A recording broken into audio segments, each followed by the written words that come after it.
اب یہ ہے کہ انسان اللہ سبحانہ تعالیٰ سے خیر مانگتا رہے. اس خیر میں ایک تو عام خیر مانگے، اس کی میں آگے وضاحت کروں گی، اور ایک ہے خاص طور پر کسی اہم معاملے میں اللہ تعالیٰ سے خیر مانگنا، جس کو استخارہ کہا جاتا ہے.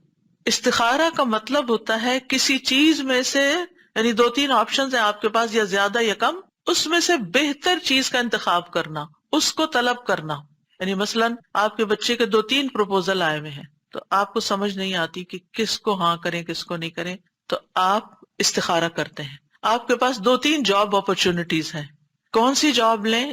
استخارہ کرتے ہیں. یعنی بعض اوقات انسان متزلزل ہوتا ہے نا، یہ بہتر ہے یا وہ بہتر ہے، اب آپ کو نہیں سمجھ آ رہی، تو آپ کہتے ہیں اللہ تعالیٰ جو بہتر ہے وہ مجھے عطا کر دے.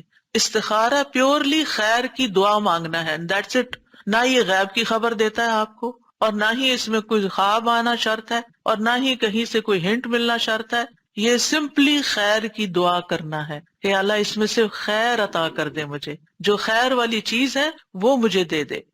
کہا جاتا ہے استخر اللہ یخر لک، اللہ سے استخارہ کرو، وہ تمہارے لیے بہتر کا انتخاب کر دے گا. یعنی تم سے خود انتخاب نہیں ہو رہا، تم فیصلہ نہیں کر پا رہے. کیونکہ بعض اوقات جو اہم معاملے ہوتے ہیں، جیسے بزنس ہے، شادی ہے، ٹریولنگ ہے، تو انسان فیصلہ نہیں بعض اوقات کر پاتا، ڈبل مائنڈیڈ ہوتا ہے، کچھ چیزیں اس کو روک رہی ہوتی ہیں، کچھ چیزیں اس کو موٹیویٹ کر رہی ہوتی ہیں. تو پھر ایسے میں وہ اللہ سبحانہ تعالیٰ سے دعا کرتا ہے کہ یا اللہ آپ میرے لیے خیر کا رستہ نکال دیں، تو اللہ تعالیٰ اس کو خیر عطا کر دیتا ہے.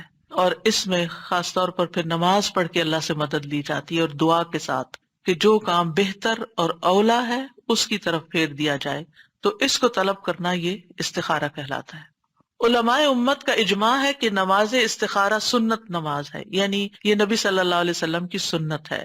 اور اس میں حکمت یہ ہے کہ اللہ سبحانہ تعالیٰ سے مدد مانگی جائے، اس کے حکم کے سامنے سر تسلیم خم کیا جائے، اور اپنی طاقت، وسائل اور قدرت پر بھروسہ اور انحصار کرنے کی بجائے اللہ سبحانہ تعالیٰ سے التجا کی جائے کہ وہ دنیا اور آخرت کی خیر کو جمع کر دے. تو اس لیے جب بھی کسی چیز کی ضرورت ہو، یعنی کسی فیصلے کی خاص طور پر ضرورت ہو، تو پھر اس سے بہتر کوئی چیز نہیں کہ انسان 2 رکعت نماز پڑھے اور پھر دعا پڑھ کر اللہ تعالیٰ سے خیر مانگے، اور دعا سے پہلے اس میں اللہ تعالیٰ کی تعظیم اور حمد و ثنا کرے، اور پھر زبان سے اپنی محتاجگی کا اظہار کرے، اور اللہ سبحانہ تعالیٰ کے فیصلے کا انتظار کرے اور بہتر فیصلے کو طلب کرے. حقیقت یہ ہے کہ اللہ کے سوا کوئی غیب کو نہیں جانتا کہ بندے کے لیے خیر کیا اور شر کیا ہے، کیونکہ خالق تقدیر بھی وہی ہے، اسی نے تقدیر ہماری مقرر کی ہے. تو مومن کو چاہیے کہ چھوٹے بڑے معاملات میں فائنل فیصلہ نہ کیا کرے جب تک کہ وہ اللہ تعالیٰ سے مشورہ نہ کر لے، اللہ سے خیر نہ مانگ لے اور سنت کی پیروی نہ کر لے. اوور آل بھی انسان اللہ کا محتاج ہی ہے. یا ایھا الناس انتم الفقراء الی اللہ واللہ هو الغنی الحمید، اے لوگو تم ہی اللہ کی طرف محتاج ہو، تمہیں ضرورت ہے، اللہ کو نہیں تمہاری ضرورت کہ تم نماز پڑھو گے تو اللہ تعالیٰ کو کوئی فائدہ ہوگا، نہیں، تم اللہ کی طرف محتاج ہو، اور اللہ ہی سب سے بے پرواہ اور تمام تعریفوں کے لائق ہے. انسان خیر اور شر کے بارے میں کوئی علم نہیں رکھتا. بعض اوقات وہ ایک چیز کو اپنے لیے خیر سمجھ رہا ہوتا ہے اور وہی اس کے لیے کیا ہوتی ہے؟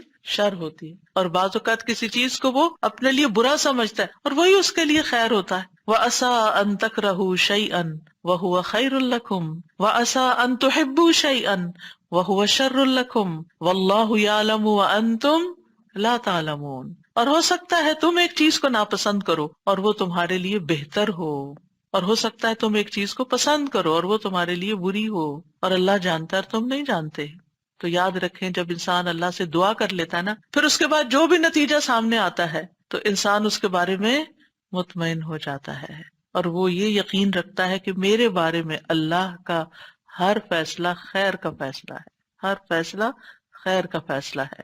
حضرت انس رضی اللہ عنہ کہتے ہیں میں نے نبی صلی اللہ علیہ وسلم کو فرماتے ہوئے سنا کہ مجھے تو مومن پہ تعجب ہوتا ہے کہ بے شک اللہ اس کے لیے جو فیصلہ بھی فرماتا ہے وہی اس کے حق میں بہتر ہوتا ہے. یعنی اس نے اللہ سے فیصلہ طلب کیا، اللہ سے مدد مانگی، اللہ نے اس کو ایک راہ دکھا دی، وہی اس کے لیے خیر ہے، چاہے بظاہر اس میں کچھ تکلیفیں بھی آ رہی ہوں. کیونکہ بعض لوگ یہ کہتے ہیں نا کہ ہم نے تو استخارہ بھی کیا تو پھر یہ کیوں ہو گیا. بھائی اس میں بھی کوئی حکمت تھی. تم اس کو عسیٰ ان تکرہوا شیئا ویجعل اللہ فیہ خیرا کثیرا، ہو سکتا ہے ایک چیز کو تم ناپسند کرو کہ یہ کیا چیز میرے پلے پلے پڑ گئی ہے، یہ بزنس تو مجھے نہیں چاہیے تھا، یہ جاب نہیں چاہیے تھی، کاش میں وہ فلاں کو ہاں کر دیتا، وہاں بہتری تھی. نہیں، جو بھی اللہ نے تمہارے لیے فیصلہ کیا اب اس پہ راضی ہو جاؤ اور اس میں خیر کا انتظار کرو. نبی صلی اللہ علیہ وسلم استخارے کی دعا قرآن مجید کی سورت کی طرح سکھایا کرتے تھے صحابہ کو. جابر کہتے ہیں آپ ہمیں تمام معاملات میں استخارہ کرنے کی اسی طرح تعلیم دیتے جس طرح ہمیں قرآن کی کوئی سورت سکھاتے تھے. تو قرآن کی سورت کس طرح سکھاتے تھے کہ اس میں کوئی غلطی نہ ہو اور پوری مکمل طور پر پڑھی جائے. تو صحابہ کی بھی پھر کیا عادت ہوئی، وہ ہر معاملے میں اللہ تعالیٰ سے مشورہ کرتے تھے. سبحان اللہ. خاص طور پر آپ دیکھیے حضرت زینب کا معاملہ، حضرت زینب کے نکاح کی بات مجھے بہت زیادہ حیران کرتی ہے. حضرت انس کہتے ہیں جب حضرت زینب کی طلاق کی عدت ختم ہوئی جو حضرت زید رضی اللہ عنہ سے تھی، تو رسول اللہ صلی اللہ علیہ وسلم نے حضرت زید ہی سے فرمایا کہ حضرت زینب کو جا کے میری طرف سے نکاح کا پیغام دو. آپ سوچیے ہمارے معاشرے میں کبھی ایسا ہو سکتا ہے؟ ہمارے معاشرے میں تو یہ مسئلہ ہے کہ اگر کسی نے طلاق دی اور پتہ چلے کہ اس لڑکی کی شادی کہیں اور ہونے لگی ہے تو پھر تو قیامت ہی آ جائے گی. پھر تو وہ فساد اور طوفان اٹھائیں گے اور کئی طرح کے شر کے دروازے کھول دیں گے کہ اس لڑکی کی شادی اگر ہم نے نہیں رکھا اس کو تو کوئی بھی نہ رکھے. عجیب طرح کی نفسیات ہے لوگوں کی کیونکہ دین سے دور ہیں. اگر وہ یہ حدیث پڑھ لیں نا کہ نبی صلی اللہ علیہ وسلم نے حضرت زید ہی کو کہا اور وہ ان کے ایکس ہسبینڈ ہیں، اب طلاق ہو چکی ہے اور وہی جا کے ان کو پیغام دے رہے ہیں. زید رضی اللہ عنہ کہتے ہیں میں گیا، میں نے کہا اے زینب خوش ہو جاؤ، یعنی مجھ سے تمہاری جان چھوٹی، اب خوش ہو جاؤ کہ اللہ کے رسول صلی اللہ علیہ وسلم نے تمہارے پاس مجھے نکاح کا پیغام دے کے بھیجا ہے. حضرت زینب کا جواب دیکھیے، کہنے لگی میں کوئی فیصلہ نہیں کروں گی حتیٰ کہ اپنے رب سے مشورہ کر لوں. پیغام کس کی طرف سے تھا؟ اللہ کے نبی کی طرف سے. ایک عورت کے لیے اس سے بڑا شرف کیا ہو سکتا ہے کہ وہ کسی نبی کی بیوی ہو. اور اس وقت بھی وہ اس خوشی کے عالم میں، اس ایکسائٹمنٹ میں یہ نہیں بھولی کہ لیٹ می ڈو استخارہ فرسٹ، پہلے میں استخارہ کروں. اور ہمیں تو کوئی اگر آفر ہو اور کوئی دنیا کے لحاظ سے کوئی چارمنگ سی چیز نظر آ رہی ہے اور ہمیں پتا چلے یہ ہمارے لیے، تو ہم کہتے چلو ڈن کر دو جلدی سے. استخارہ تو نہیں کرتے. آپ کو یہ ہوتا ہے نہیں وہ ہاتھ سے نکل جائے گی بس فوراً جلدی کرو، وہ استخارہ بعد میں ہوتا رہے گا. نہیں، پہلے استخارہ پھر ہاں. پھر آپ دیکھیے وہ اپنی نماز گاہ کی طرف اٹھی، یعنی پیغام آیا اور اٹھ کے فوراً ہی استخارہ کیا. یعنی استخارے میں بھی کوئی بہت سوچ بچار نہیں کرنی چاہیے. جب آپ نے کوئی فیصلہ کرنا ہو، کوئی آفر آئی ہے، فوراً اٹھے استخارہ کریں. اور ادھر قرآن میں حکم اتر آیا اور اللہ سبحانہ تعالیٰ نے خود سے ہی آسمانوں پر ان کا نکاح کر دیا اور رسول اللہ صلی اللہ علیہ وسلم اجازت کے بغیر ان کے پاس داخل ہو گئے. That's it. اللہ سبحانہ تعالیٰ نے ان کا استخارہ قبول کر لیا، خیر کی دعا قبول کر لی اور ان کو وہ خیر عطا کر دی. اس حدیث سے کیا پتہ چلتا ہے کہ اگر بظاہر خیر کا کام بھی نظر آتا ہو پھر بھی استخارہ کریں. آپ ہر لحاظ سے بالکل سیٹسفائیڈ ہیں، بس آخری فائنل سگنیچر کرنے جا رہے ہیں، آپ کا دل بھی مطمئن ہے، شرح صدر ہے، پھر بھی استخارہ کریں. امام نبوی کہتے ہیں اس حدیث سے واضح طور پر پتہ چلتا ہے کہ جو کسی کام کا ارادہ کرے اس کے لیے نماز استخارہ پڑھنا مستحب ہے، خواہ وہ کام بظاہر خیر کا ہی کیوں نہ ہو. بعض علماء کہتے ہیں کسی بندے کو دنیا کے کاموں میں بھی کسی کام کے لیے، یعنی اہم کاموں کے لیے، ایک تو نا روٹین کی عادت، ڈیلی روٹین کے، لیکن اہم کاموں کے لیے اس وقت تک آگے نہیں بڑھنا چاہیے جب تک وہ اللہ سے اس میں خیر کا سوال نہ کر لے، یعنی نماز استخارہ کی 2 رکعتیں ادا نہ کر لے. استخارہ شرمندگی سے بچانے کا ذریعہ ہے. شیخ الاسلام ابن تیمیہ کہا کرتے تھے جو انسان خالق سے استخارہ کرے اور مخلوق سے مشورہ کرے اور اپنے کام میں ثابت قدمی دکھائے وہ کبھی پشیمان نہیں ہوگا. یعنی اپنی طور پر ایفرٹ کرتا رہے، آگے بڑھتا رہے، انسانوں سے مشورہ کرتا رہے اور اللہ سے دعا کرتا رہے، کامیابیوں کے دروازے کھل جائیں گے. یہ 3 فیکٹرز ہیں. ایک ہے آپ کی ذمہ داری، اور وہ کیا ہے؟ محنت کرنا، کوشش کرنا، قدم بڑھانا.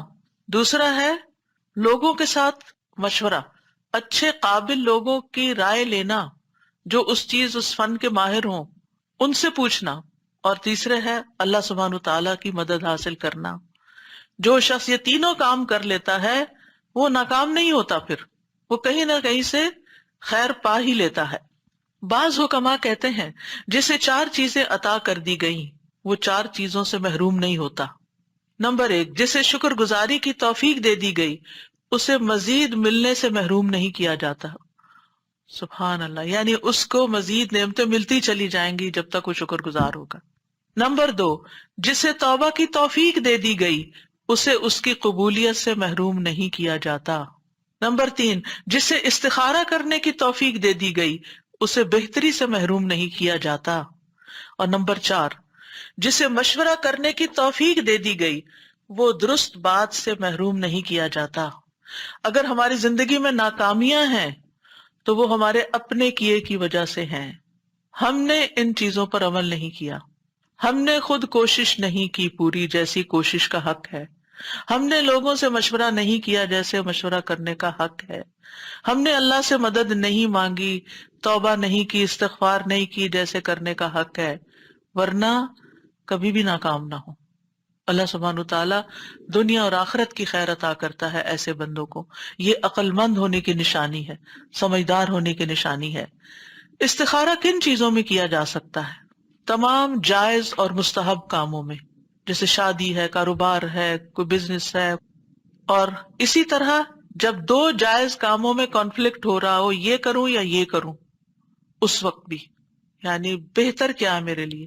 2 جاب آفرز ہیں، 2 رشتے ہیں، 3 ہیں، زیادہ ہیں، ان میں سے کس کا انتخاب کروں، پھر استخارہ کریں.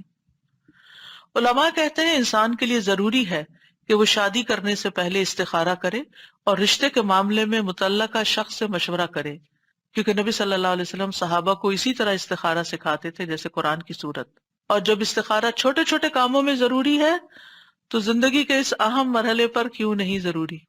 اور پھر آپ دیکھیے اس معاملے میں حضرت زینب کا ہی واقعہ، پھر صحیح مسلم کی روایت اب بتا دیتی ہوں کیونکہ خوبصورت واقعہ، تھوڑے سے الفاظ فرق ہیں.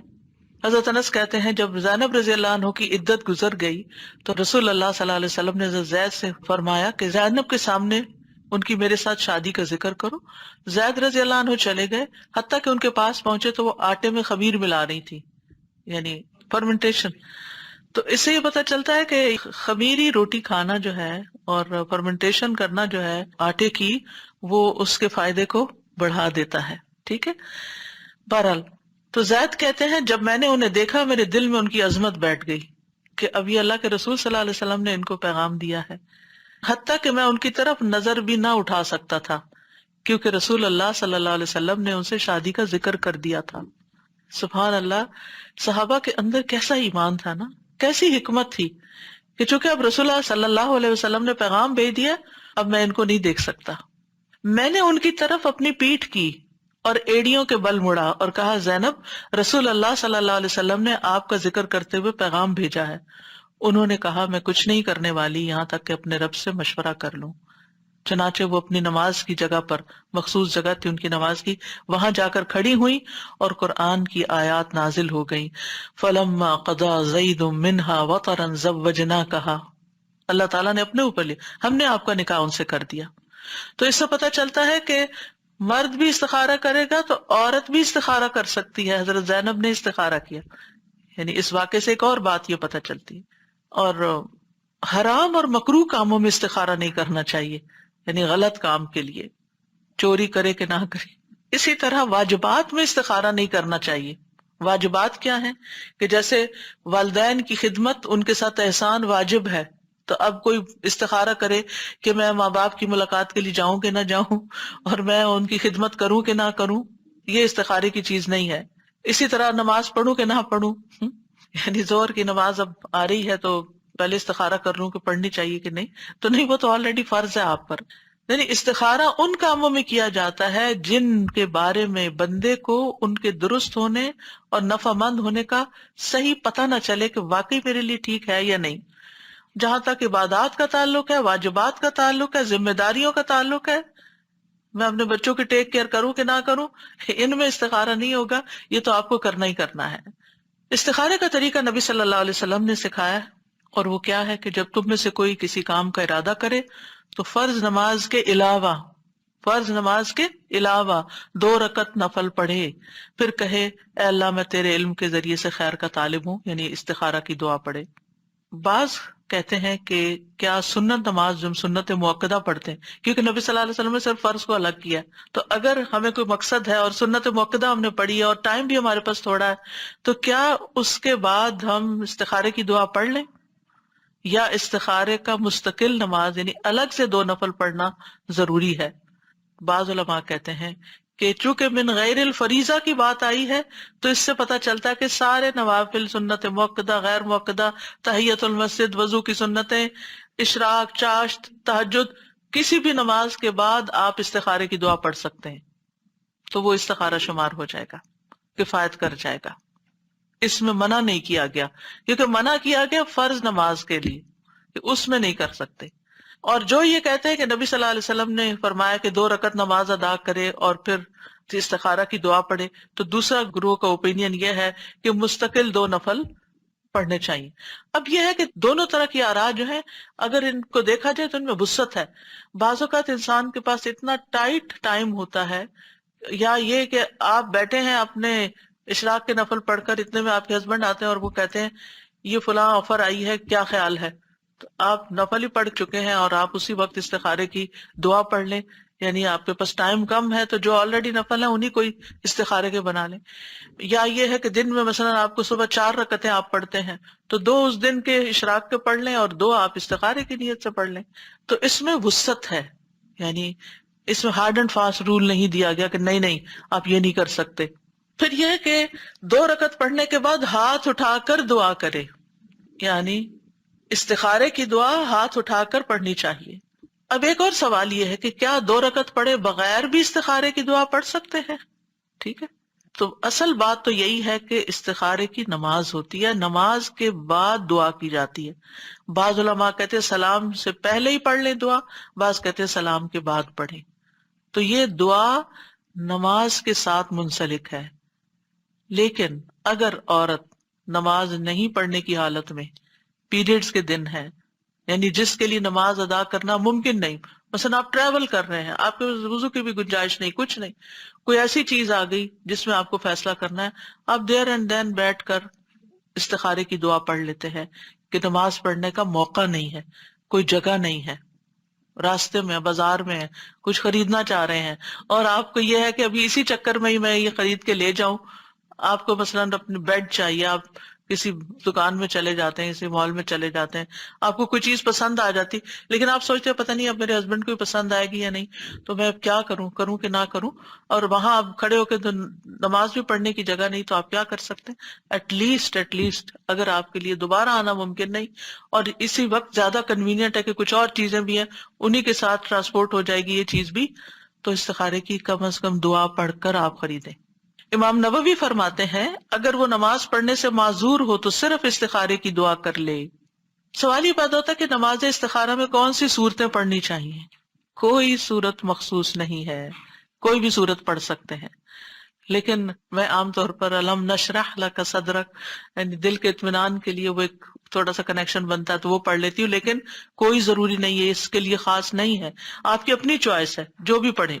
پھر اسی طرح یہ ہے کہ لوگوں کا یہ بھی سوال ہوتا ہے کہ کیا استخارے کا کوئی وقت مقرر ہے کہ اس وقت ہی استخارہ کیا جائے؟ ایسا کچھ بھی نہیں ہے، جب کسی کام کا ارادہ کریں، ارادہ اسی وقت استخارہ کر سکتے، یعنی جائز کام ہے تو آپ فوراً ہی استخارہ کر لیں، کیونکہ نبی صلی اللہ علیہ وسلم کا فرمان ہے اذا ہم، جب کوئی ارادہ یا پختہ عزم کرے کہ میں کرنے لگا ہوں تو اس وقت استخارہ کر لیں۔ ممنوع اوقات میں نماز استخارہ نہ پڑھیں۔ ممنوع اوقات کون سے ہوتے ہیں؟ جیسے فجر کی نماز پڑھنے سے لے کر سورج کے طلوع ہونے کے بعد اونچا ہونے تک، ٹھیک ہے، یا عصر کی نماز پڑھنے کے بعد مغرب تک۔ آپ نے نماز پڑھ لی اول وقت میں، اب مغرب تک نہیں پڑھے، مغرب کے بعد آپ نفل پڑھ لیں۔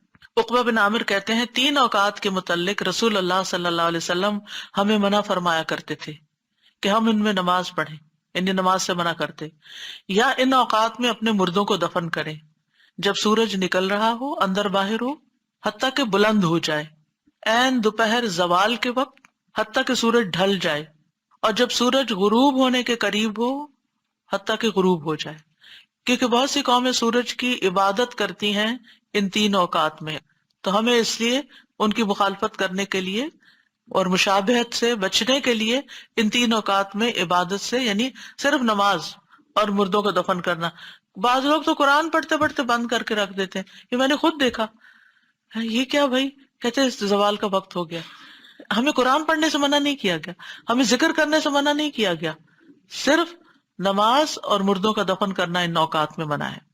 ہاں، اگر کوئی ایسی مشکل آ گئی ہے کہ جس میں اتنا انتظار نہیں کیا جا سکتا، مثلاً آپ کو ڈاکٹرز کہہ رہے ہیں کہ وینٹیلیٹر پہ ڈالنا کہ نہیں ڈالنا، کانسنٹ دے دیں. اب آپ عصر پڑھ چکے ہیں اور مغرب تک کافی وقت ہے، اور جو بیچارہ بیمار ہے اس کی جان پہ بنی ہوئی ہے، مغرب تک انتظار نہیں کر سکتے. بھائی ابھی بتاؤ ڈالنا کہ نہیں ڈالنا. تو اب آپ کیا کریں گے؟ استخارہ کریں گے اور اس کے بعد فیصلہ کریں گے. یعنی اگر کسی ایسے کام کے لیے ایمرجنسی کی کوئی کیفیت آ گئی ہے اور آپ کو استخارے کی ضرورت ہے، تو پھر آپ اسی ممنوع وقت میں بھی پڑھ کے آپ استخارے کی یا تو دعا پڑھ لیں کم از کم، یا پھر نفل پڑھ کے دعا کر کے آپ فیصلہ کر لیں. اور جس چیز کو مؤخر کر سکتے ہیں اس کو آپ مؤخر کریں.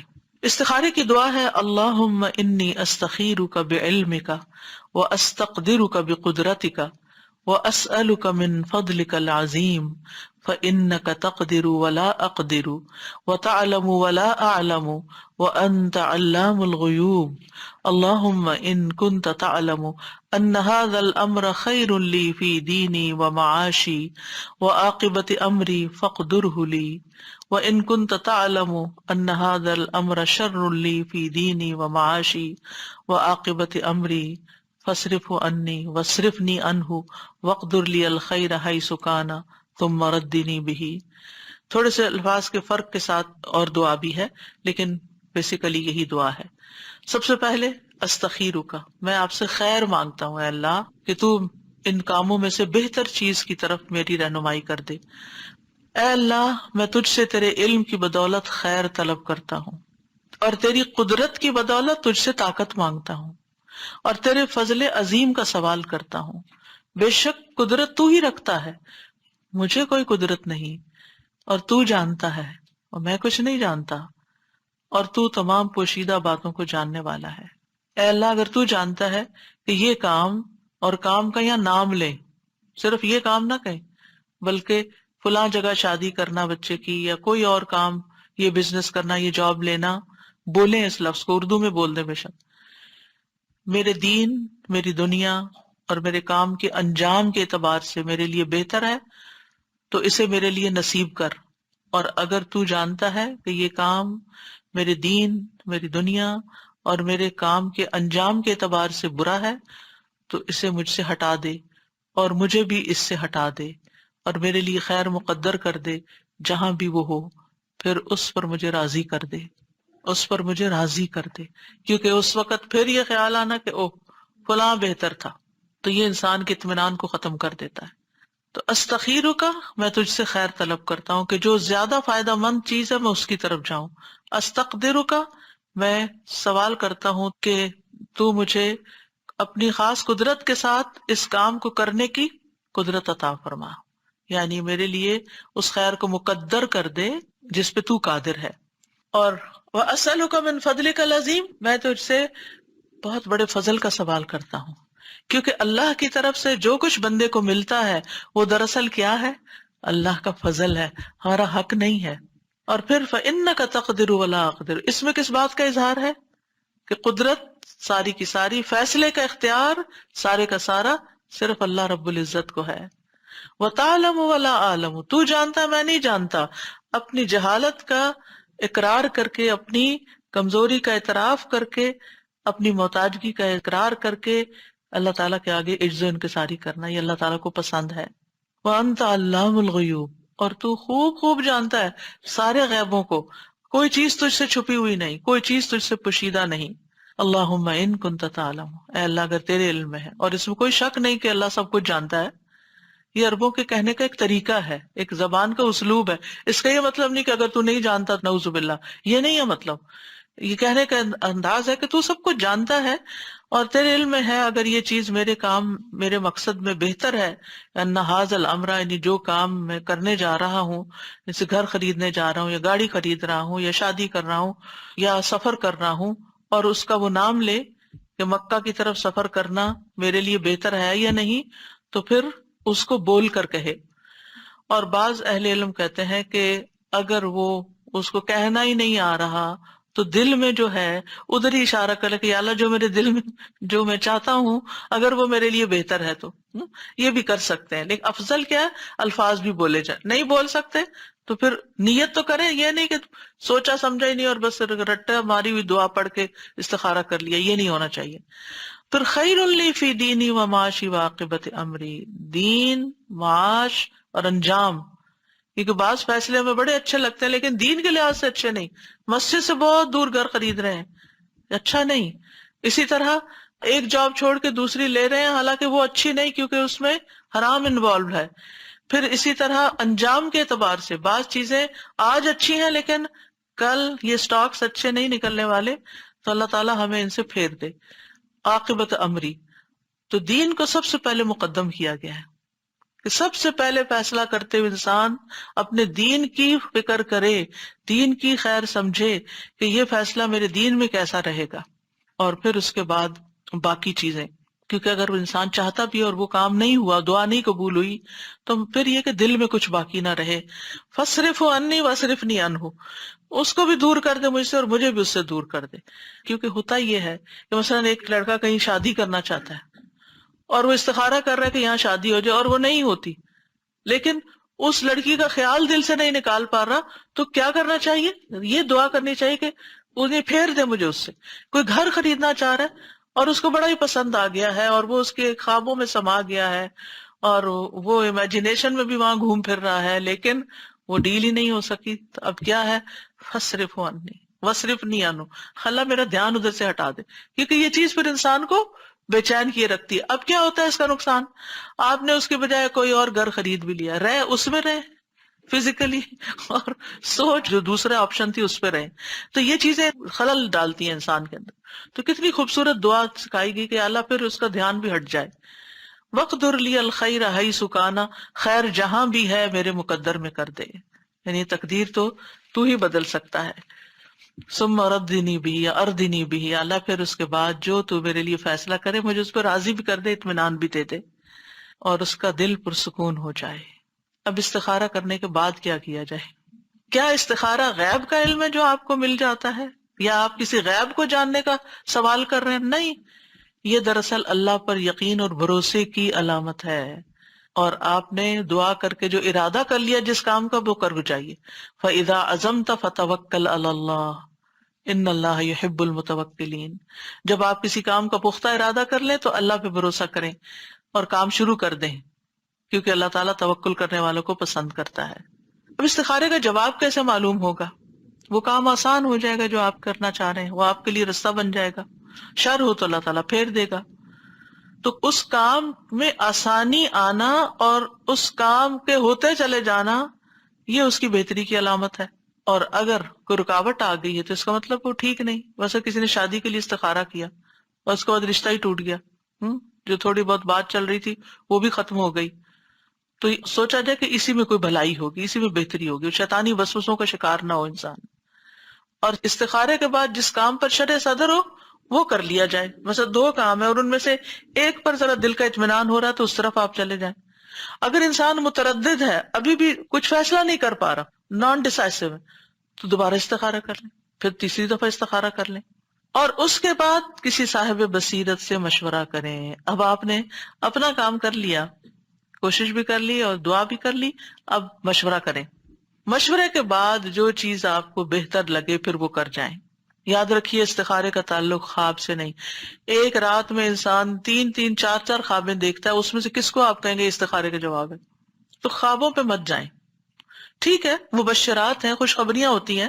اگر آپ نے استخارہ بھی کیا ہوا تھا اور آپ کو کوئی اچھی سی خواب آ گئی تو آپ اس سے ایک اچھا شگون لے سکتے ہیں، انشاءاللہ اچھا ہوگا، اچھی چیز دیکھی ہے. لیکن یہ کوئی حتمی بات نہیں ہے. یعنی بعض لوگ کہتے ہیں ہم نے استخارہ کیا، ہمیں خواب بھی بہت اچھا ہے لیکن نتیجہ اچھا نہیں آیا. یاد رکھیے شرعی احکامات کی بنیاد خوابوں پر نہیں رکھی جاتی. جب بھی استخارہ کرے تو توکل کریں، جب ارادہ کرے تو پیش قدمی کریں. بعض اوقات انسان استخارے کے ساتھ اس کی اپنی خواہش بھی بیچ میں شامل ہو جاتی ہے. جو اس کے دل کی خوشی ہوتی ہے کوئی یا مرضی ہوتی ہے وہ بھی بیچ میں آ جاتی ہے. تو اس میں یہ ہے کہ استخارے سے پہلے جس کام کا شرح صدر ہو چکا ہے اور اس میں انسان کی طاقت اور خواہش کا دخل ہے، یعنی خواہش بیچ میں شامل ہے، تو پھر وہ کام نہ کرے، کہ اصل میں تو آپ کی خواہش ہے جو کروا رہی ہے. پھر اسی طرح استخارہ کرنے سے پہلے اپنے دل کو خالی کریں، یعنی جو آپ کی کسی چیز کی طرف انکلینیشن ہے اس کو پہلے ہٹائیں. ایک رشتہ ماں باپ بتا رہے ہیں اور ایک آپ نے خود پسند کیا ہوا ہے، تو آپ دونوں کو پہلے دل سے نکالیں، پھر دعا کریں، پھر اس کے بعد فیصلہ کریں مشورے کے بعد. اور پھر اسی طرح یہ ہے کہ کیا استخارہ ایک سے زیادہ بار کیا جا سکتا ہے؟ جی ہاں، ایک سے زیادہ بار بھی کرنا درست ہے. کیا کسی دوسرے کی طرف سے استخارہ کیا جا سکتا ہے؟ یعنی اصل میں تو استخارہ اسی کے لیے ہے جس کو کوئی کام درپیش ہے، لیکن کیونکہ رسول اللہ صلی اللہ علیہ وسلم نے فرمایا جب تم میں سے کوئی آدمی کسی کام کا ارادہ کرے تو 2 رکعت ادا کرے، تو جو کرے ارادہ وہی کرے. ٹھیک ہے. اب جیسے شادی کا معاملہ نا، بچے کی شادی ہے تو بچہ خود بھی لازمن کرے اور آپ بھی کر لے کہ کیا میں بچے کے لیے فیصلہ کر لوں، تو اس صورت میں آپ اس کی طرف سے نہیں کر رہے، آپ اپنے ڈیسیژن کے اعتبار سے کر رہے ہیں کہ میں یہ ڈیسیژن لوں کہ نہیں، اور بچہ اپنی طرف سے کرے کہ کیا یہ رشتہ میرے حق میں بہتر ہے کہ نہیں.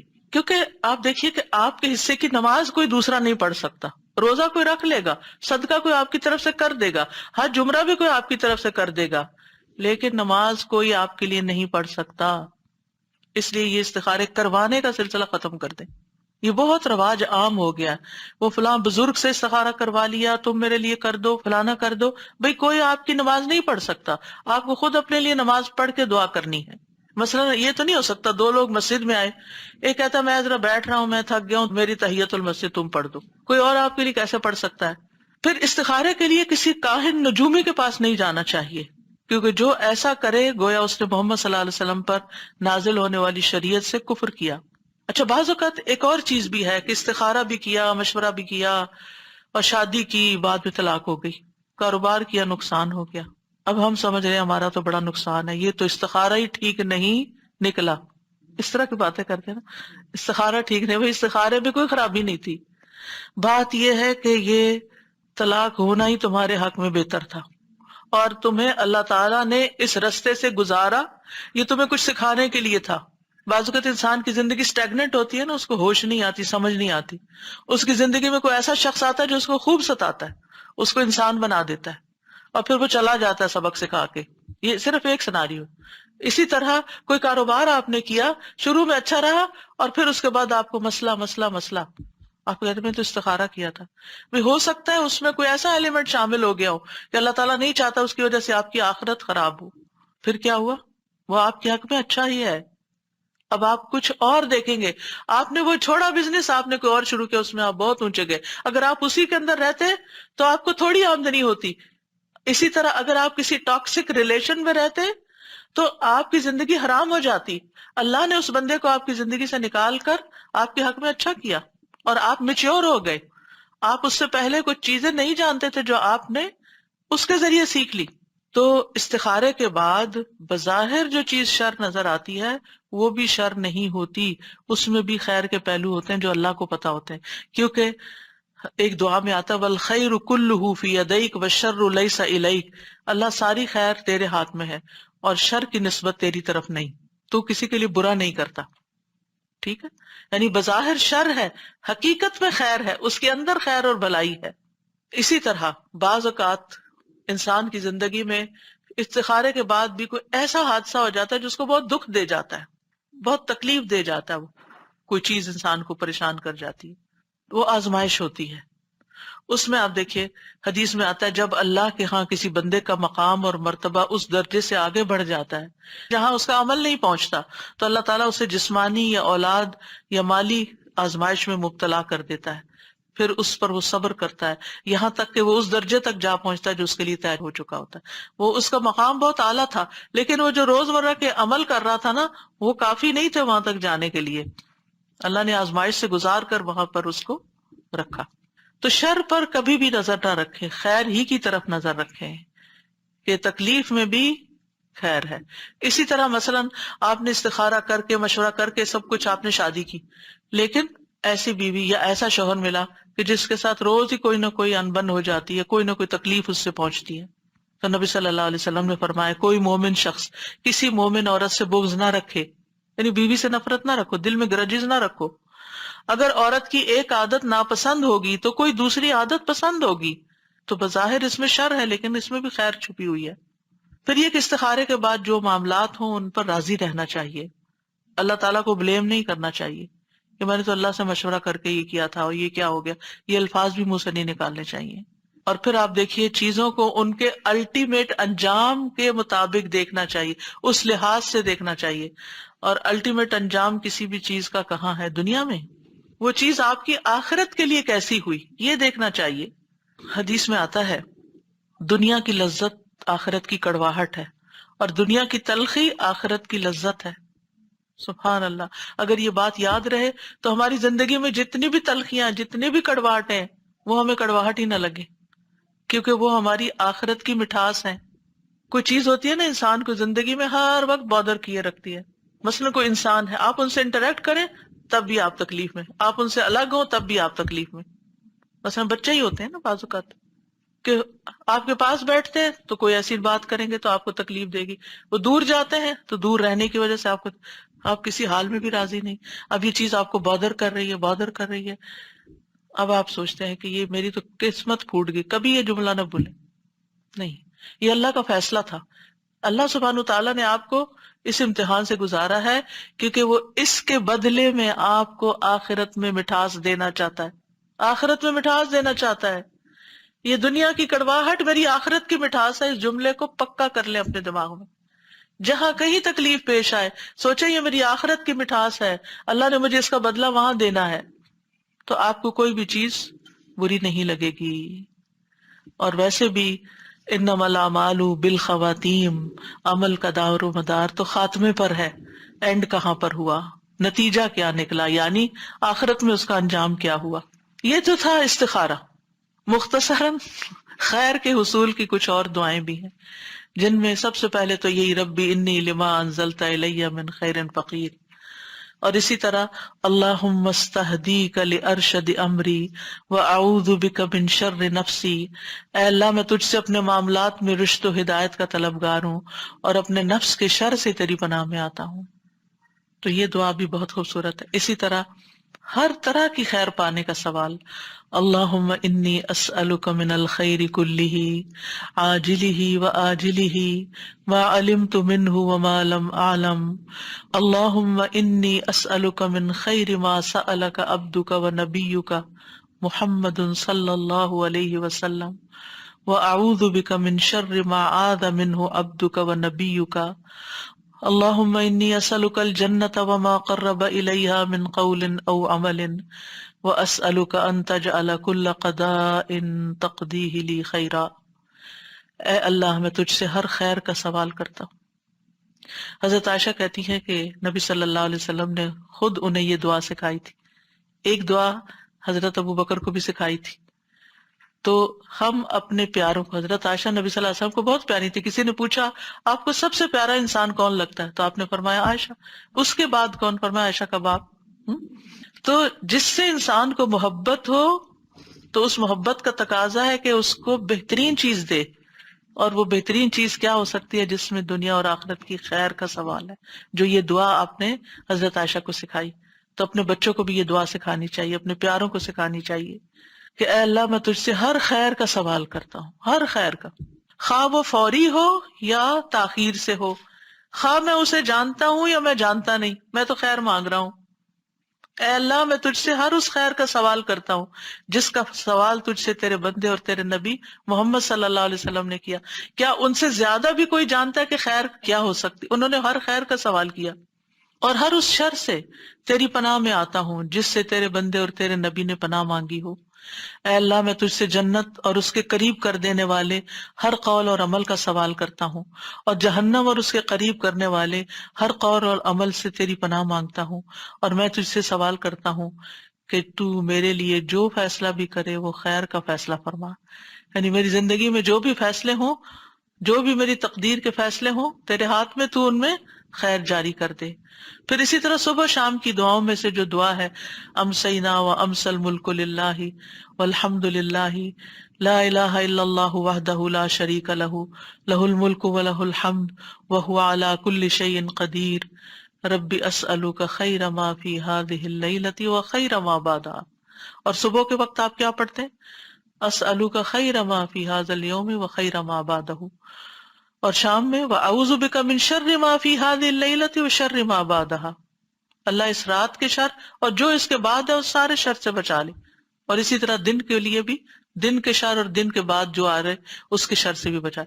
جو بندہ صبح شام یہ دعائیں پڑھتا رہے انشاءاللہ ہر شر سے بچا لیا جائے گا اور خیر نصیب ہوگی. اور ہوا چلنے پر خیر کا سوال کرنا.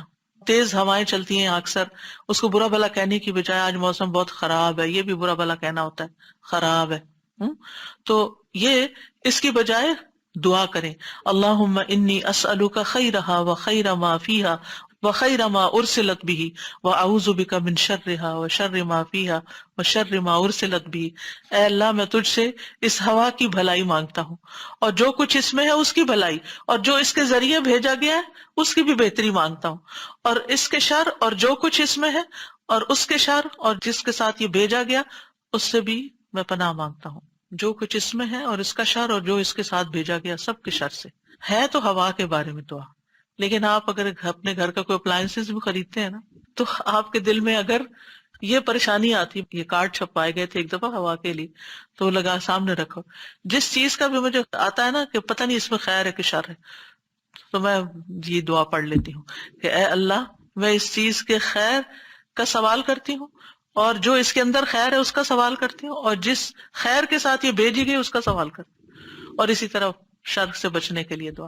تو اتنی ٹھنڈک پڑ جاتی ہے، دل کو پریشانی ختم ہو جاتی ہے کہ اللہ نے اس میں جو خیر رکھی ہے اللہ دے دے گا اور جو شر ہے اللہ اس سے بچا لے گا. اور اسی طرح سواری یا بیوی کے خیر کا سوال بھی سکھایا گیا ہے. اللہم انی اسألک من خیرہا وخیر ما جبلت علی واعوذ بک من شرہا وشر ما جبلت علی. اے اللہ میں تجھ سے اس کی خیر مانگتا ہوں اور اس کی پیدائشی عادتوں کی بھلائی چاہتا ہوں. کچھ پیکج ہوتے ہیں نا جو انسان کے ساتھ ہی ہوتے ہیں، عورت ہو مرد تو دونوں کے لیے ہو سکتا ہے کہ وہ ان کی عادتیں ہوتی ہیں، آپ بدل نہیں سکتے ان کو، انہوں نے زندگی گزاری ہوتی ہے ان کے ساتھ اور آپ خواہ مخواہ ہر وقت ٹینشن کا شکار ہیں. انہوں نے نہیں بدلنا، آپ کو بدلنا، ایکسپٹ کریں کہ یہ ایسے ہی ہے تو آپ کی زندگی آسان ہو جائے گی. تو اس صورت میں پھر یہ دعا کرنی چاہیے اور تیری پناہ مانگتا ہوں اور اس کے شر سے اور اس کی پیدائشی عادتوں کے شر سے تیری پناہ مانگتا ہوں. اور نبی صلی اللہ علیہ وسلم نے فرمایا جب میں تم میں سے کوئی بیوی حاصل کرے یا خادم لائے گھر میں یا جانور لے کر آئے یا کوئی مطلب جو پھر وہی بات جیسے میں کہہ رہی ہوں کہ اپلائنسز کو لے کر آئے ہیں تو اب آپ بکریاں تو خریدنے سے رہے، تو ایسے موقعوں پر یہ دعا پڑھنی چاہیے. پھر اسی طرح لباس پہنتے وقت جو دعا ہے اللہم لک الحمد انت کسوتنیہ اسألک من خیرہ وخیر ما صنع لہ واعوذ بک من شرہ وشر ما صنع لہ. اے اللہ سب تعریفیں تیرے لیے، تو نے ہی یہ مجھے پہنایا، میں تجھ سے اس کی خیر اور جس کے لیے یہ کپڑا بنایا گیا اس کی خیر کا سوال کرتا ہوں، اور اس کی برائی اور جس کے لیے یہ بنایا گیا اس کی برائی سے تیری پناہ چاہتا ہوں. پھر اسی طرح کھانے کے بعد خیر کی دعا کرنا اللہم بارک لنا فیہ واطعمنا خیرا منہ. اللہم بارک لنا فیہ واطعمنا خیرا منہ. اے اللہ ہمیں اس میں برکت عطا کر اور ہمیں اس سے بہتر کھانا کھلا. اور دوسروں کو خیر کی دعا دیتے رہا کریں جزاک اللہ خیرا. اور اسی طرح شادی کی دعا جو ہے وہ بھی بارک اللہ لک و بارک علیک وجمع بینکما فی خیر. اللہ تمہیں برکت دے اور اس برکت کو تم پہ قائم رکھے اور تم دونوں کو خیر پر جمع رکھے. وآخر دعوانا ان الحمد للہ رب العالمین. سبحانک اللہم وبحمدک اشہد ان لا الہ الا انت استغفرک واتوب الیک. السلام علیکم ورحمۃ اللہ وبرکاتہ.